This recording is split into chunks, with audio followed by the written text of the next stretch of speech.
The Magna Carta was written in 1215 in England. It was a royal charter decreeing no man or king was above the law. It was in response to people abusing their power. Fast forward 800 years to our current history, and we see Sleepy Joe Biden pardoning his crackhead son, who's also in some political affairs as well. The thing is that the two-faced nature of this beast is that Joe Biden, prior to pardoning his son, say 5 months ago, when he was still running in the election, he said he wasn't going to pardon his son. And don't trust me about it. We're going to listen to these folks about it. And we're going to listen to actually Sleepy Joe say it himself in his own words. Will you accept the jury's outcome, their verdict, no matter what it is? Yes.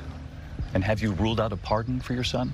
Yes. He said he wasn't going to pardon his son because of the just nature of the law, that no one was above the law, that it was the right thing to do, that he must remain accountable for his actions. All of these noble characteristics and traits that the left prop him up or prop their leaders up to be. The King, your Majesty. The Sheriff of Nottingham, in gratitude for your faithful service, I shall knight thee. Yet fast forward 5 months, and he pardons his son. When the optics of the upcoming election didn't really matter anymore for him, he had nothing to lose. So, of course, this was the good time. This was the only time that he would be able to pardon his son. So what does that saying really mean? No one is above the law. What does it mean for Hunter Biden? What does it mean for Joe Biden? Let's say, knock on wood, let's say I get a DUI next week. Will my father, who's a registered accountant, would he be able to pardon me? Would your father be able to pardon you of your crimes? Some of them federal crimes. Would they be able to pardon you? Would they have the power in them to do that?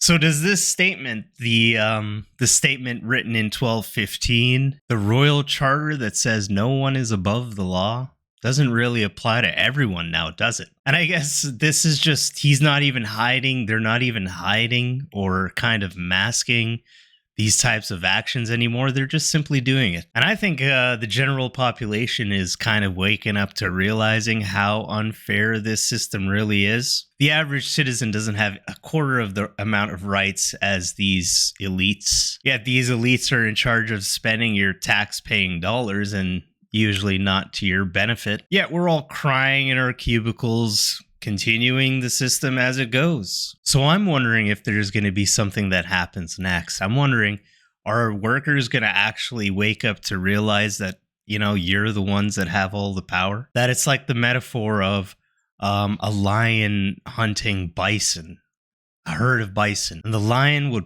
pounce out of the bushes and hundreds of bison would sprint in the other direction. But it would only take about 5 or 10 of those bisons to actually stand ground, turn around, and destroy that lion. You know, this kind of idea has been depicted all the time, and it's been done in history before, working revolutions. Will it happen now? Probably not. I don't think so. I think the general population has been given enough. The elites have learned a little bit. They've given them just enough so that they wouldn't be able to do that, or they wouldn't want to do that, because that really means upending your life, really, like pulling the flower from the roots. Not many people are really willing to risk that, and that's okay. That's okay. It's not for everyone, that's for sure. But what this these recent turn of events really show you is the general unfairness of where they're at and where we're at. In the name of my most royal majesty, I knight And thee. that's just the way it is. But who's going to be held accountable? Who's going to be held responsible? Probably no one. Yet you and I, if you and I go out and do something that lands us in jail or prison, we're going to be held accountable. So why is this street this one-way accountability street? Why does that exist? Is that power? Is that riches? Is that nobility? Are these traits that they've been born into or around and we haven't?